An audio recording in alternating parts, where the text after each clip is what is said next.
Acho que trocaram a tela do meu computador aqui, as letras estão menor, né? Brincadeira, esse é sintoma de que alguma coisa está chegando, né? Boa noite, pessoal. Sejam todos muito bem recebidos calorosamente por nós, como igreja. E agora chegou o nosso momento de compartilharmos da palavra de Deus, né? Acho que é sempre um privilégio para nós poder investir um tempo observando as Escrituras, né? E como vocês sabem, já faz um certo tempo que a gente tem olhado a carta aos Filipenses, né? A carta de Paulo aos Filipenses. E hoje a gente vai manter a sequência dela, né? Em específico no trecho que a gente vai observar hoje, pode até projetar o endereço ali, Sam. Filipenses capítulo 3, os primeiros 11 versos aí, a gente vai ter como tema central, né, a questão de manter viva a essência do Evangelho, né? Só que antes de chegar nesse trecho que a gente vai dar uma olhadinha mais profunda agora, eu acho que é legal a gente dar uma pequena revisada para entender a sequência da carta de Paulo até chegarmos nesse ponto, né? Então, só para a gente repetir e reforçar mais algumas vezes, Filipenses é uma das chamadas epístolas da prisão, né? Porque Paulo escreve ela do cárcere. Ela foi escrita ali mais ou menos 61, 62 depois de Cristo. A cidade de Filipos, onde surgiu aquela igreja ali, ela tinha, em sua essência, um costume e um orgulho romano muito fortes, né? Então, a atmosfera da cidade ela transpirava essa questão do orgulho romano que eles tinham, tanto nas questões de política, de leis, de disposição da própria cidade em si, né? E isso foi um dos fatores que fez a presença judaica ser, de certa forma, inibida e desencorajada ali, né? Se a gente olhar lá em Atos, naquele trecho que o Francesco visitou esses domingos atrás, aí, vocês veem que é a primeira vez que Paulo prega para o pessoal de Filipos, ele vai pregar à margem de um rio, e não numa sinagoga, né? Então, era uma cidade que nenhuma sinagoga tinha, porque os judeus não sentiram tanta liberdade a esse ponto de estar tendo ali um lugar deles, para estar tendo todos os seus ritos e questões religiosas, né? E, como vocês sabem, Paulo, em sua jornada por Filipos, teve grandes aventuras, muitas emoções, né? Desde exorcizar uma vidente que estava possuída por um espírito maligno, até ver Deus milagrosamente livrar ele do cárcere junto com Silas, né? Então, é uma cidade que com certeza ficou gravada na identidade do apóstolo, né? Quando ele olha para trás, ele pensa: olha o que Jesus fez através da nossa passagem por lá, como ele usou as nossas vidas, pensar que tem uma igreja lá hoje que tenta viver esse cristianismo que a gente vive por causa do que Deus fez através dessa passagem por lá. Se a gente fosse sintetizar o assunto da carta em um simples parágrafo, esse é um exercício que eu acho muito legal de a gente fazer quando olha para as Escrituras, né? Pegar uma carta, um livro que a gente está lendo e tentar resumir a mensagem central dele. Pode passar o próximo, Samu? Eu acho que a gente poderia dizer que o resumo da carta aos Filipenses, o resumo da mensagem é manter vivo o evangelho entre os filipenses, os incentivando a demonstrá-lo através de sua vida como comunidade, né? Então, tudo que a gente olhou em Filipenses até agora parece um reforço de Paulo, a que eles mantenham viva a essência do evangelho e demonstrem esse evangelho através de sua vida como igreja.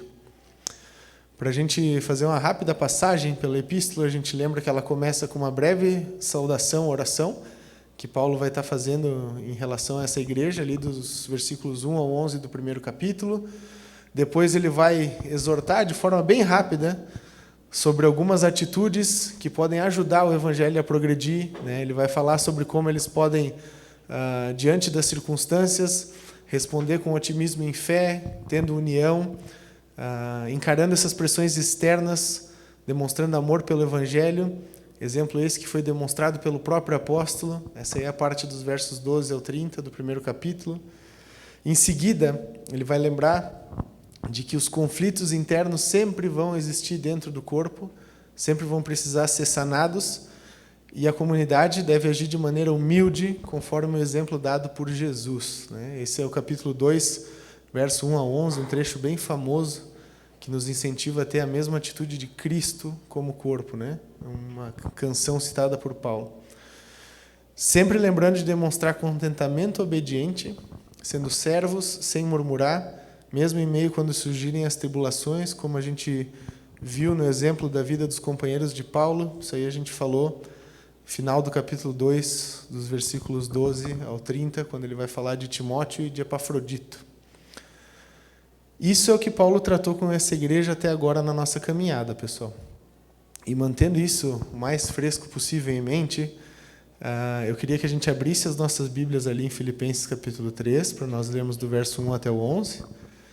E com base nesse trecho, a gente vai falar sobre 2 alertas que Paulo faz a essa igreja para que eles possam manter viva essa essência do Evangelho que ele instiga em toda a carta, né, ali nessa comunidade, desafio que certamente serve para nós até os dias de hoje, certo? Então, capítulo 3, verso 1, vai dizer o seguinte: Finalmente, meus irmãos, alegrem-se no Senhor. Escrever-lhes de novo as mesmas coisas não é cansativo para mim e é uma segurança para vocês. Cuidado com os cães, cuidado com esses que praticam o mal, cuidado com a falsa circuncisão, pois nós é que somos a circuncisão, nós que adoramos pelo Espírito de Deus, que nos gloriamos em Cristo Jesus e não temos confiança alguma na carne, embora eu mesmo tivesse razões para ter tal confiança. Se alguém pensa que tem razões para confiar na carne, eu ainda mais. Circuncidado no 8º dia de vida, pertencente ao povo de Israel, à tribo de Benjamim, verdadeiro hebreu, quanto à lei, fariseu, quanto ao zelo, perseguidor da igreja, quanto à justiça que há na lei, irrepreensível. Mas o que para mim era lucro, passei a considerar como perda por causa de Cristo. Mais do que isso, considero tudo como perda comparado à suprema grandeza do conhecimento de Cristo Jesus, meu Senhor, por quem perdi todas as coisas. Eu as considero como esterco para poder ganhar Cristo e ser encontrado nele. Não tendo a minha própria justiça que procede da lei, mas a que vem mediante a fé em Cristo e se baseia na fé. Quero conhecer Cristo, o poder da ressurreição e a participação em seus sofrimentos, tornando-me como ele em sua morte, para de alguma forma alcançar a ressurreição dentre os mortos. Vamos orar junto, pessoal? Senhor Jesus, somos muito gratos pela Tua palavra, Pai, muito gratos porque ela é viva, eficaz e sempre pertinente em relação às nossas vidas e a essa comunidade que é a Tua igreja, Pai. Te pedimos que o Senhor possa estar nos deixando de coração ensinável e ouvidos atentos, Pai, para que a Tua mensagem possa permear nas nossas vidas, para que possamos ser desafiados por ela, Senhor, e instigados a mudar tudo aquilo que não Te agrada no nosso coração, Senhor. Cuida desse tempo que vamos ter juntos aqui como comunidade, Senhor, e que possamos aprender com os desafios que Tu tem para nós. É isso que Te pedimos e agradecemos no Teu nome, Senhor Jesus. Amém. É um trecho bem conhecido, né, pessoal? Pelo menos versículos 7 a 9 ali, muitas pessoas citam, né, que se comparado a Cristo, tudo que a gente tem considerava lucro passa a ser perda, que aquelas coisas que para nós tinham um valor, comparados ao conhecimento que a gente pode ter de Cristo, né, agora a gente considera como esterco. Essa parte, ela sempre é bem citada e muitos de nós sabemos até o endereço dela e etc, né? Mas eu acho muito legal a gente olhar o contexto no que isso tudo está inserido. E acaba se tornando mais profundo ainda, certo? Pode passar o próximo, Sam? Paulo vai ter 2 alertas para a igreja de Filipos nesse trecho. Alertas que eu creio que continuam sendo atuais e servem para nós, no que diz respeito a viver, a manter-se centrado no evangelho, na essência do evangelho verdadeiro, né? O primeiro alerta que Paulo vai trazer no trecho é que o verdadeiro evangelho é centrado em Cristo. E a gente vai poder observar isso nos 3 primeiros versículos. Fica evidente que Paulo tem toda uma preocupação com relembrar a essência do evangelho na prática. Se vocês olharem ali o primeiro verso, depois de instigar eles a se alegrarem, né, a novamente se alegrar, ele vai falar: escrever-lhes de novo as mesmas coisas não é cansativo para mim. Então, Paulo, ele já começa com esse comentário para dar uma certa importância, uma certa ênfase do quão importante é nos mantermos centrados em Cristo no que diz respeito a vivermos o Evangelho. Certo, pessoal? E ele completa esse comentário dizendo que, além de não ser cansativo para ele, é uma segurança para eles. Então, notem que é uma comparação muito interessante. Ele não se cansa de repetir o mesmo conteúdo, porque ele é essencial, porque ele é primordial, e serve como segurança acessar e conhecer esse conteúdo verdadeiramente, que, como a gente vai poder observar aqui ao longo desses 11 versos, vai ser toda a questão de como a mensagem do Evangelho é plenamente centrada em Cristo. O trecho vai seguir com Paulo alertando eles para que tivessem cuidado com os cães. Depois, cuidado para com esses que praticam o mal e cuidado com a falsa circuncisão. Em seguida, o apóstolo vai lembrar a igreja de que eles sim é que eram a verdadeira circuncisão, os que adoravam por meio do Espírito, que se gloriavam em Cristo Jesus e não tinham confiança na carne. Então, 3 alertas muito claros acerca de quem e do que eles deveriam vigiar, e em contrapartida uma afirmação digna de segurança, né? Que aqueles que adoravam por meio do Espírito, que se gloriavam em Cristo e não tinham confiança na carne, estavam verdadeiramente embasados na mensagem do Evangelho. É como se Paulo tivesse novamente os lembrando de que se alegrar em Cristo era algo que eles podiam fazer, e ao mesmo tempo ele não deixava de os alertar sobre o fato de que não era mais necessário que eles se preocupassem com todas as coisas que faziam parte da bagagem anterior deles, né? Porque certamente eles viviam debaixo de muitas exigências legalistas no que diz respeito à fé, né? Eles viviam debaixo de ritos, de tradições, de uma vida antes de conhecer Cristo. Então Paulo afirma que Cristo é o único necessário, que Jesus é o único que eles precisam seguir, que Cristo é quem permite eles viverem a vida que eles estão experimentando, para daí sim dizer, as outras coisas, vocês têm que vigiar, vocês têm que atentar quanto a elas, mas a verdadeira vida com Jesus vocês podem viver e experimentar por causa desse padrão. Por mais, pessoal, que para nós esse alerta sincero de Paulo aos Filipenses possa parecer algo tão óbvio, né? A gente lê e parece tão fácil, tão simples o que Paulo está dizendo aqui. Muitas vezes a gente esquece que o tempo e as circunstâncias podem dar uma nova roupa, uma nova maquiagem, uma nova aparência para várias distorções legalistas e farisaicas que tentavam corromper o Evangelho nos tempos antigos e continuam a assolar e tentar corromper a mensagem do Evangelho ainda hoje. E aqui eu queria fazer uma breve pausa na análise do trecho e compartilhar com vocês que, depois de muitos anos como cristão, eu cheguei à conclusão de que talvez esse, no caso, foi o meu maior empecilho no que diz respeito a me relacionar com Jesus e ler as Escrituras. Eu demorei muito tempo para entender isso e a partir do momento que essa visão mudou na minha vida, as coisas ficaram diferentes.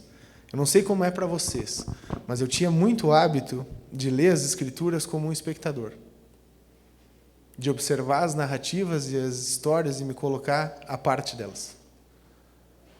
De olhar para um trecho como esse que a gente está lendo aqui e pensar, mas é claro que tem que tomar cuidado com os cães, né? Eles são maus, eles querem morder.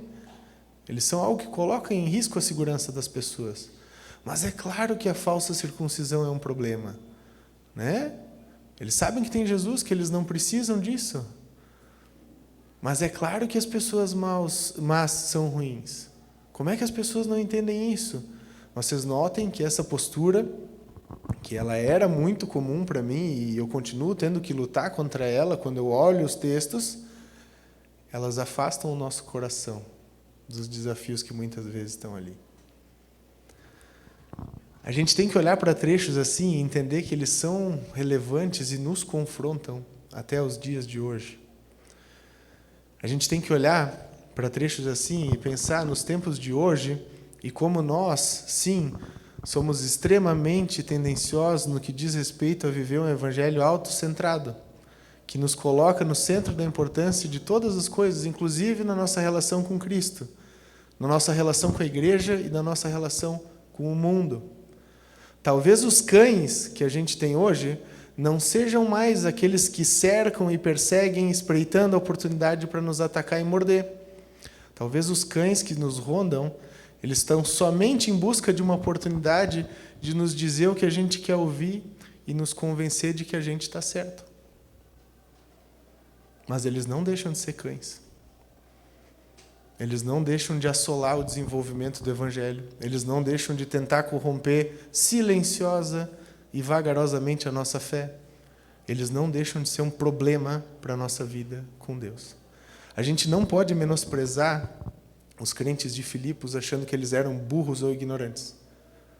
A gente não pode menosprezar as dificuldades que eles passavam como comunidade. Pelo contrário, elas devem ser incentivo para nós vigiarmos em relação às nossas vidas e às nossas dificuldades. A gente tem que, talvez, entender que, da mesma forma, nós ainda temos que combater as falsas circuncisões apresentadas a nós, como vários legalismos modernos, né? Coisas que o crente tem que ser, que o crente tem que fazer, que não são centradas em Cristo e na mensagem do Evangelho. Nós temos que vigiar, sim, para que Cristo continue sendo o centro das nossas vidas. E por mais surpreendente que seja, pessoal, a gente tem sim que entender que muitas questões elas vão ser más se comparadas à nossa vida com Deus. Por mais inofensivas ou por mais legais que elas soem aos nossos olhos, elas podem vir a ser um problema. Mesmo que elas sejam socialmente aceitas, mesmo que elas sejam politicamente corretas, mesmo que elas sejam algo que todo mundo almeja, ou que todo mundo deseja, se competir com Cristo é um grande problema para nós como cristãos. Se afastar o nosso coração de depender plenamente de Cristo, de entender que Ele é o centro de tudo que nós somos, está no lugar errado. Está tendo espaço além do que deveria. Por mais que possa parecer uma crítica dura, pessoal, eu faço primeiro ela para mim, tá? Porque isso são coisas que eu costumo avaliar constantemente na minha vida. Eu sei que, como cristão, eu tenho que vigiar dia após dia para que Jesus seja o meu centro, para que Ele seja aquele que reina sobre quem eu sou, para que Ele seja aquilo que eu expresso através do que eu faço.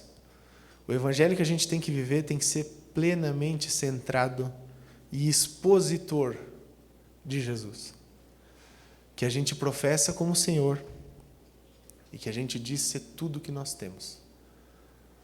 Vocês entendem que é uma distância muito grande falar isso de boca vazia e viver isso na prática. E com certeza, por isso que Paulo dá esse primeiro alerta para eles. Um verdadeiro evangelho, um evangelho centrado na essência, ele é centrado em Cristo. Ele não diminui a figura de Cristo. Ele não coloca Cristo em segundo plano. Ele não coloca Cristo como mais uma opção. Mas ele é totalmente dependente daquilo que é nosso Senhor Jesus. Sempre que nós flertarmos com qualquer padrão fora desse, vamos estar vivendo de forma incoerente a essência da mensagem do Evangelho que a gente foi chamado para pregar. Várias as fases que a gente passa na vida, elas trazem riscos, né? Eu sou um cara teoricamente novo ainda, não cheguei na faixa dos 40, mas estou ali, né? Cada dia mais perto. E eu consigo olhar para trás, nesses 18 anos de cristianismo que, pela graça de Jesus, eu tenho experimentado, e ver que em cada fase da minha vidinha, a dificuldade de vigiar o meu coração foi diferente, mas não menos difícil ou não menos presente. 18 anos é aquele negócio, né? Tenho que sair de casa, tenho que ter a minha profissão, tenho que ter a minha carreira, são as coisas, né? E isso toma um tempo, isso tira uma fatia de investir conhecimento, de investir recurso e tudo mais. E ali, competindo com Jesus. Depois, definida essa etapa, é legal. Como é que eu vou conseguir um pouco mais de conforto e estabilidade dentro desse negócio? Mais um adversário para Jesus na minha vida. Aí depois, uma esposa que eu tanto amo. E eu não estou dizendo que a Misha é um problema, tá? O como eu, muitas vezes, trato e encaro a Misha na minha vida, pode vir sim a competir com a centralidade que Cristo deveria ter em quem eu sou. Mais uma coisa para eu vigiar. Agora, 10,7 kg de pura energia, intensidade e 6 dentes, né? Tem competido com a centralidade de Cristo em quem eu sou. Porque a tendência de botar o meu filhinho num pedestal, ela existe. E eu não posso negligenciar ela. E com certeza, tem vários desafios pela frente ainda. Mas, sempre que eu voltar para as Escrituras e eu olhar para alertas como esse, para coisas que eu tenho que entender que são desafios, para cães que podem sim rondar ao meu redor e prejudicar o meu bem-estar de vida com Jesus, e para coisas más, que por mais que muitas vezes possam não parecer tão más assim, elas são más, eu tenho que estar muito alerta para não deixar isso tirar o centro que Cristo tem na minha vida. E em relação às coisas más, pessoal, eu gostaria de reforçar que eu creio que as grandes quedas, elas não acontecem num clique. Os grandes desvios, eles não acontecem em 90 graus. Eles costumam começar de forma muito sutil. Né? Na nossa vida, eu não conheço, até hoje, não conheço e tive o desprazer de conhecer várias pessoas que ao longo da sua vida de fé apostataram, desistiram da fé. Eu não conheço nenhuma pessoa que dormiu sendo um cristão comprometido com Jesus e acordou um ateu. Posso afirmar para vocês que essa tem sido uma triste experiência ao longo da minha vida com Jesus. Começaram com sucintos e pequenos flertes e desvios. Então, sim, os alertas de Paulo não são inúteis, são relevantes. A pergunta que a gente tem que fazer quando pensa nesses avisos, nesse primeiro aviso que a gente recebe de Paulo, é: temos identificado o que ameaça vivermos o Evangelho baseado na sua essência, Jesus Cristo? Nós temos conseguido identificar, pessoal, avaliar nas nossas vidas o que compete com Jesus no nosso coração, o que tem tomado o lugar dele, ou o que tem nos feito, de alguma forma, crer que Cristo não é tão suficiente assim? A gente consegue ter essa maturidade de fé ou não? O que falta para a gente conseguir chegar a ter essa maturidade cristã?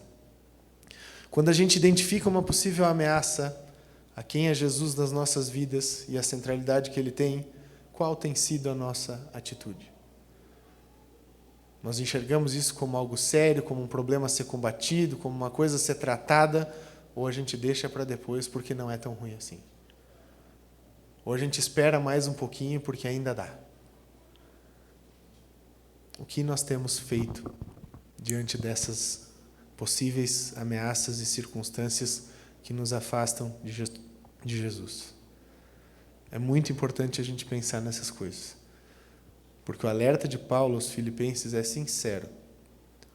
Todo dia, coisas tentam competir com a centralidade de Cristo nas nossas vidas. Nós não podemos achar que isso não é a realidade que a gente vive e experimenta hoje. O quanto a gente tem dado atenção para esse combate que se repete a cada manhã. Mas o trecho continua, pessoal. E dos versos 4 ao 11, a gente agora observa um Paulo, né, falando sobre a confiança que ele mesmo podia ter tido na carne por inúmeros motivos. Né? Judeu circuncidado no 8º dia, da tribo de Benjamim, verdadeiro hebreu, quanto ao zelo, perseguidor da igreja, e no que diz respeito à justiça irrepreensível, fariseu, e se a gente olhar mais a fundo, fariseu formado por Gamaliel, né, que era o top do top no que diz respeito ao ensino da lei na época. Mas quando conheceu a Cristo, esse mesmo Paulo entendeu a mensagem do Evangelho e, por causa de Jesus, considerou que tudo, né, que antes ele via como lucro, agora era perda. E ele vai além. Ao comparar todas essas coisas com a grandeza do conhecimento de Cristo e de ser encontrado nele, ele considera essas coisas, quando comparadas a Jesus, como se fossem esterco. O alerta que Paulo faz aqui, e eu acho que a ilustração que ele dá para esse alerta é fantástica, é que viver um evangelho verdadeiro é viver um evangelho que é plenamente dependente de Cristo e nada mais. Centrado em Cristo, porque tudo depende de Cristo, e dependente de Cristo, porque sem Ele não é possível alcançar o reino de Deus. A mensagem do Evangelho ela é simples, radical e ela evidencia essas coisas. O apóstolo é super enfático ali na sequência final do trecho, ao exaltar que o conhecer a Cristo e estar com Ele é o que torna agora ele justificado pela fé em Jesus.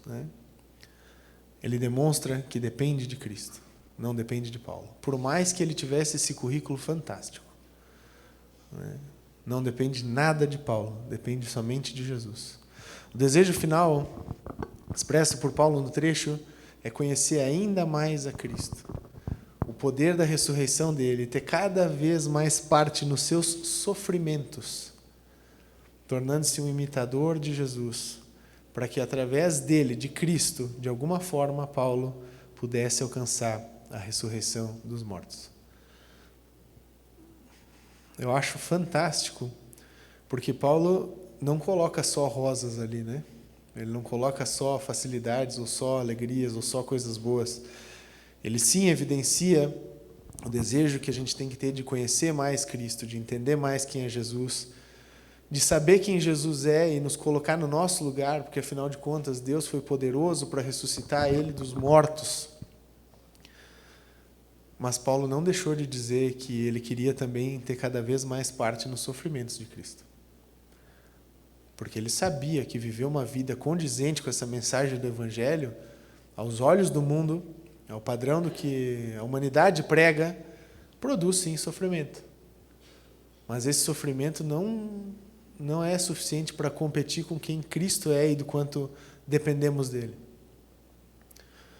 E mais, o desejo central era, de alguma forma, viver essas coisas a ponto de alcançar, ser ressurreto por Cristo dentre os mortos.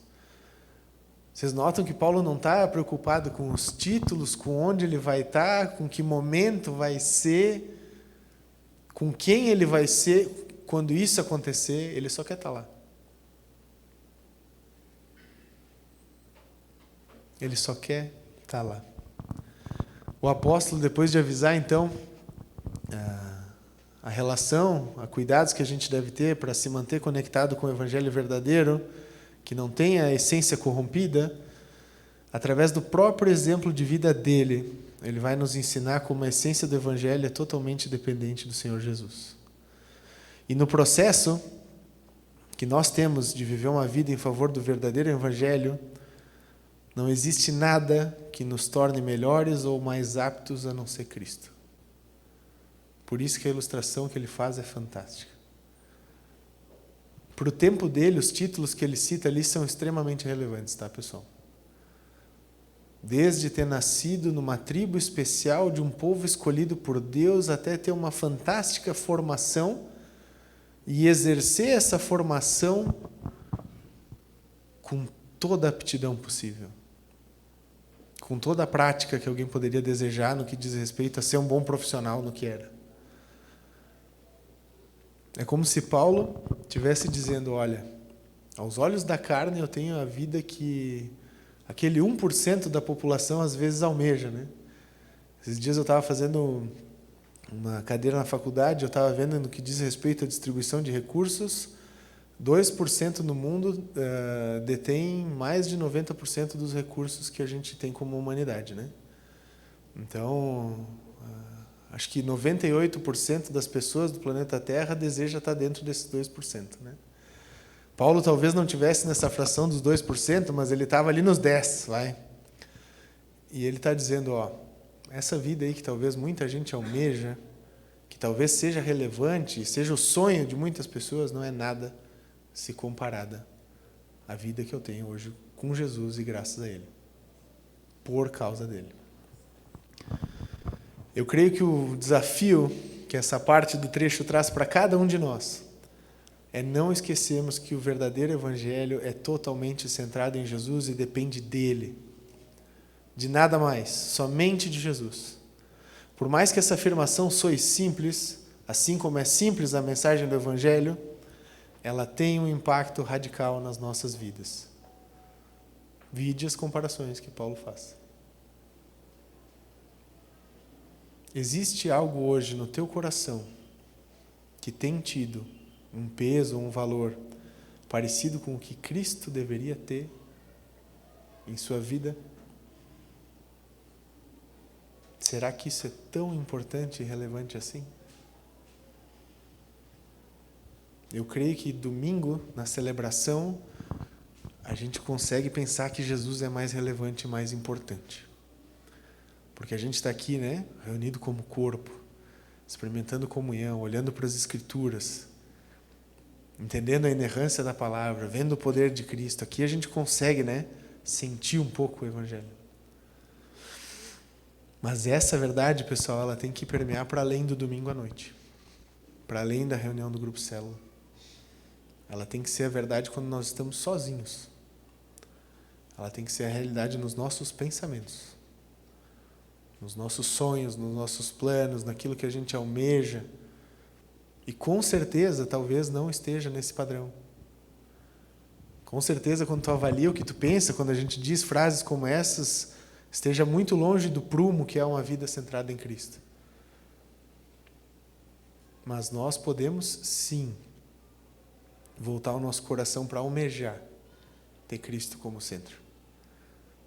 Para almejar viver uma vida que é totalmente dependente dele e centrada na mensagem do Evangelho. Que luta para que ele seja o mais importante dentro do nosso coração. Que combate em favor de ele ser o maior valor que nós temos.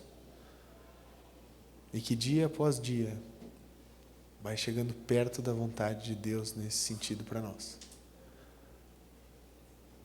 A mudança não vai vir se nós não dobrarmos o nosso coração a Cristo.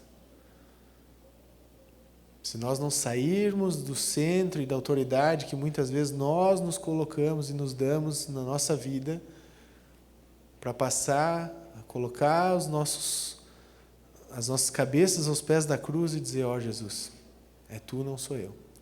É sobre ti e não mais sobre mim. Tudo na vida é assim, né? As coisas que a gente acha mais bobas, elas precisam de movimento para gerar mudança. Não vai ser diferente na nossa vida com Deus.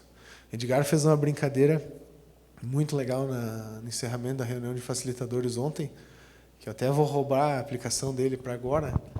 Ele disse que esses dias ele estava olhando para a forma física, para a aparência dele, estava não satisfeito com como ele estava, e ele resolveu ir lá na academia, perguntar, né? Estou pagando a mensalidade, por que eu não estou em forma? Né? E aí a guria olhou para ele e disse, é só o senhor começar a vir, né? Que aí as coisas vão mudar, que aí você vai começar a entrar em forma. Foi uma brincadeira fantástica, mas foi um tapão na minha orelha. Não para academia, mas para várias coisas que na minha vida com Deus às vezes eu vou protelando. A gente tem que se mover mais em direção à mudança que Cristo tem para cada um de nós. E as Escrituras, elas nos dão um mapinha correto para onde a gente deve ir, como a gente deve viver e o que precisa ser feito para que isso aconteça. Então, só para a gente não dispersar, pessoal, que foi bastante conteúdo em 11 versículos, com base em Filipenses 3, do 1 ao 11, a gente falou sobre 2 alertas que Paulo nos faz para que a gente possa manter viva a essência do Evangelho em relação ao que somos. Primeiro alerta: o verdadeiro Evangelho é centrado em Cristo. Ele não é autocentrado, ele não é centrado no que a gente sonha, no que a gente planeja, no que a gente quer, no eu. Ele é centrado totalmente em quem Cristo é e no que Cristo fez. Da mesma forma, o verdadeiro evangelho é totalmente centrado e dependente do nosso Senhor Jesus. Sem Cristo não existe evangelho. Cristo precisou vir como homem, passar toda a vida dele, saber tudo que a gente vive, o que a gente faz, experimentar todas as coisas, vencer todos os desafios e como Deus encarnado, ir para o madeiro, morrer como um cordeiro, vencer a morte e ser ressuscitado por Deus, para que o evangelho fosse acessível a nós. Todo o evangelho depende de Cristo. Sabendo disso, a gente deve tomar então cuidados para não desvirtuar ou corromper a vivência desse evangelho nas nossas vidas. A gente deve olhar para essas duas informações, para esses dois alertas que parecem ser tão simples e buscar ajustar tudo aquilo que a gente é a essas duas verdades essenciais de uma vida cristã. Pode passar o próximo, Sam? Qual que é o impacto prático desse trecho nas nossas vidas, então, pessoal? Então, eu creio que, com base na mensagem do Evangelho, a gente tem motivos suficientes para nos alegrar. Muitas vezes a gente esquece disso. E o trecho vem a nos lembrar isso mais uma vez. Cristo e a obra de Cristo em relação às nossas vidas deve ser motivo suficiente para todo dia a gente levantar feliz da cama. Porque somente podemos ter vida graças a Ele. Somos chamados a conhecer de forma intensa e profunda a mensagem do Evangelho. Então, pessoal, por mais que para nós às vezes pareça algo já tão batido, tão conhecido, tão visitado, tenha a postura de Paulo. Não considere cansativo acessar e falar sobre essas coisas novamente. Considere isso um prazer que pode gerar uma segurança para a tua vida e para a comunidade onde tu está inserido. Devemos tomar cuidado para manter vivo o verdadeiro evangelho, que é centrado em Cristo e dependente dele. Somente em Cristo é que a gente pode ser contente, ter verdadeira alegria, segurança e esperança. Por mais que várias coisas tentem vender esse pacote, elas sempre vão esvaziar, sempre vão terminar, ou sempre vão chegar a um momento que vão te frustrar. Verdadeira alegria, verdadeiro contentamento, segurança e esperança, somente através de Cristo que a gente pode ter. Acho que tem mais um nessa. Devemos estar atentos para não enchermos o evangelho de acessórios fundamentais. Ali eu botei em aspas, né? Muitas vezes a gente começa a fazer do evangelho uma árvore de Natal, e nada contra as árvores de Natal, tá, pessoal? Mas vocês entendem que não passa a ser só sobre o pinheiro a árvore de Natal, né? Ela está cheia de coisa que ela precisa para ser uma árvore de Natal. E às vezes a gente consegue, sim, encher o evangelho de adendos que não são a centralidade em Cristo e a dependência dele. Essa é a verdadeira mensagem do evangelho. Que o Filho de Deus veio como homem, morreu por cada um de nós, para que nós pudéssemos ter vida com Deus, vida eterna com Ele. Então, atentem muito para essas questões. Devemos também vigiar para que as nossas vidas estejam estabelecidas em Cristo, tendo Ele como máxima autoridade sobre nós. E aí eu botei nós indivíduos e nós igreja. Nada pode competir com quem Jesus é, na nossa vida como pessoas e na nossa vida como comunidade. O trecho deixa isso bem evidente. E sim, devemos almejar a volta de Cristo, o crescimento do reino de Deus e a eternidade com Jesus, antes e acima de qualquer coisa ou interesse. Isso aí, se a gente pegasse uma questão matemática, é a prova real para ver se o evangelho verdadeiro está sendo vivido nas nossas vidas. Né? Lembra que no colégio tinha a questão matemática, o resultadinho, tu fazia a prova real para saber se estava certo tudo, né? Para o cristão, esse resultado, esse almejar essas coisas, ele demonstra que o evangelho está sendo vivido na sua essência. Queria deixar uma aplicação bem simples para nós. Tenho exercitado na minha vida eu queria estender para vocês, porque o impacto tem sido positivo no meu relacionamento com Jesus. E é bem simples, pessoal. Tirem um tempo essa semana, né, invistam um tempo avaliando quais são os seus próximos planos. Uma vez, quando eu era bem novo, o Daniel Lima deu um curso para nós lá e ele disse que a gente tinha que se preocupar em planejar a nossa vida de ano em ano, de 5 em 5 anos, de 10 em 10, para sempre ter, né, um norte, uma direção e não andar circulando perdido, né? Eu costumo fazer isso e volta e meia dou uma olhada nos papéis lá e às vezes tomo um susto, às vezes fico feliz, né? Não sei como é que tu faz, não sei se tu tem planos, não sei quais são teus planos a curto, médio, longo prazo, mas certamente alguma coisa tu tem na tua cabeça aí sobre o que tu espera da tua vida daqui a uns dias, né? Investe um tempo avaliando esse teu planejamento, esses teus sonhos, esses teus anseios e tira um tempinho para observar qual que é a relação deles com a mensagem do Evangelho e o Reino de Deus. Bem simples. Eu quero ter uma casa no Caribe. Nada contra ter uma casa no Caribe, tá, pessoal? Pega esse plano, esse sonho, esse objetivo, faz a relação. Qual a relação de querer ter essa casa, de estar investindo todo esse tempo, esse recurso, essas coisas na minha vida tem com a mensagem do Evangelho, como o Evangelho me desafia e com o impacto que isso vai ter no Reino de Deus? Não, eu quero ter uma casa no Caribe para atender órfãos e fazer uma igreja lá. Ótimo, né? Te ajuda a construir. Quero ter uma casa no Caribe para fugir da minha comunhão com o corpo e nunca mais aparecer na aliança, só vir no Natal, no primeiro do ano, dar um oi e dizer que está tudo bem. Acende o alerta. Talvez não esteja cooperando tanto com o reino como tu pensa. E transfere isso para todas as outras coisas, tá? Eu acho que isso nos ajuda a identificar muitas vezes, pelo menos para mim, me ajuda a identificar muitas vezes onde o meu coração está começando a se inclinar para coisas que talvez não sejam tão centradas em Cristo e no reino. Certo? Então, fica o desafio para cada um de nós. Queria orar e aí depois nós podemos ter o privilégio de ter comunhão e tomar um cafezinho juntos ali. Senhor Jesus, somos muito gratos, Deus, porque mesmo sendo um Deus grandioso, poderoso, infinito, Senhor, Tu age para conosco de forma extremamente misericordiosa, amorosa e paciente, Deus. Obrigado porque sempre que a gente olha para as Escrituras, a gente vê esse Teu amor, essa Tua misericórdia, Deus, e esse Teu zelo pela Tua igreja transbordar, Pai.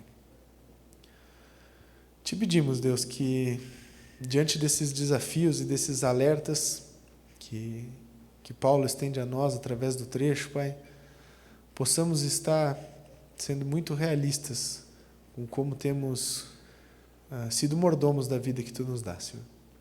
Que possamos sim entender que o Senhor nos criou de forma especial, única, com talentos e habilidades, mas que possamos, Pai, entender que todas essas coisas servem a Ti, são para Te dar honra e glória, Pai. E para que Tu seja conhecido, para que o Teu amor e o Teu nome sejam exaltados através do que a gente é. Cuida, Senhor, para que possamos viver sim o Evangelho na essência, centrado em Ti, Jesus, e dependente de Ti para todas as coisas. Nos ajuda, Pai, durante essa semana, avaliar as questões da nossa vida, que talvez não estejam bem ajustadas a quem Tu é nas nossas vidas, Senhor, e precisem ser, sim, trabalhadas pelo Teu Espírito, Pai. E nos dá, sim, sabedoria suficiente para, através desse tempo que vamos ter contigo, do convívio com os nossos irmãos e das Escrituras, Pai, avaliar o que precisa ser mudado e transformado por Ti, Senhor. Nos dá um coração obediente, ensinável, Pai, e que possamos ser solo disponível nas Tuas mãos a ser trabalhado por Ti, Senhor, e moldado conforme o Teu querer.